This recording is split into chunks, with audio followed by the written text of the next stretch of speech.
السلام علیکم محترم ناظرین، بسم اللہ الرحمن الرحیم۔ شروع اللہ کا نام لے کر جو بڑا مہربان نہایت رحم کرنے والا ہے۔ اپنے معاملات اللہ پہ چھوڑ دیں، مایوسیاں آپ کو چھوڑ دیں گی۔ اللہ آزمائشیں تو دیتا ہے مگر آزمائش میں کبھی تنہا نہیں چھوڑتا۔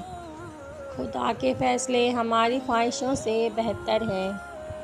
اللہ کی عطاؤں پر الحمدللہ اور اپنی خطاؤں پر استغفر اللہ کہنا اللہ کو بہت پسند ہے۔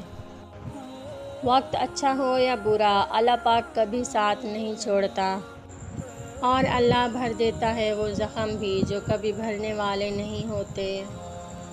اور واقعی تم اس کے معجزے دیکھنا چاہتے ہو تو یقین رکھو دعائیں جادو کی طرح کام کیا کرتی ہیں۔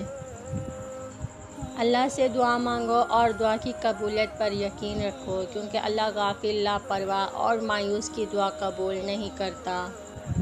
نصیب سے زیادہ قیمتی دعا ہوتی ہے، کیونکہ جب زندگی میں سب کچھ بدل جائے تب انسان کے پاس دعا ہی بچتی ہے جو نصیب بدل دیتی ہے۔ ہر ایک کے دل کی دعا لو مگر کسی کے دل کی بد دعا نہ لو۔ بہت اچھا لگتا ہے تجھ سے مانگنا اے میرے اللہ، ساری زندگی مجھے کسی کا محتاج نہ کرنا۔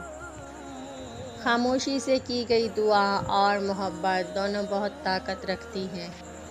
اللہ سے اس قدر قریب ہو جاؤ کہ تم دعا مانگو تو فرشتے آمین کہیں۔ دعا پہاڑوں کو بھی ان کی جگہ سے سرکا سکتی ہے۔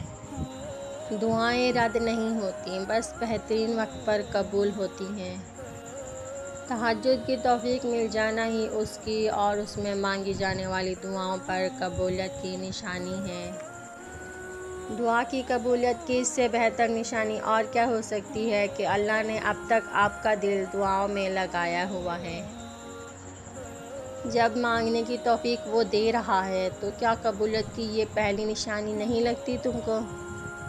امید ہے آپ کو میری یہ ویڈیو پسند آئی ہوگی، اور میرے چینل کو سبسکرائب کر دیں اور مجھے اپنی دعاؤں میں ضرور یاد رکھیے گا۔ ملتے ہیں آپ سے اگلی ویڈیو میں، تب تک کے لیے اللہ حافظ۔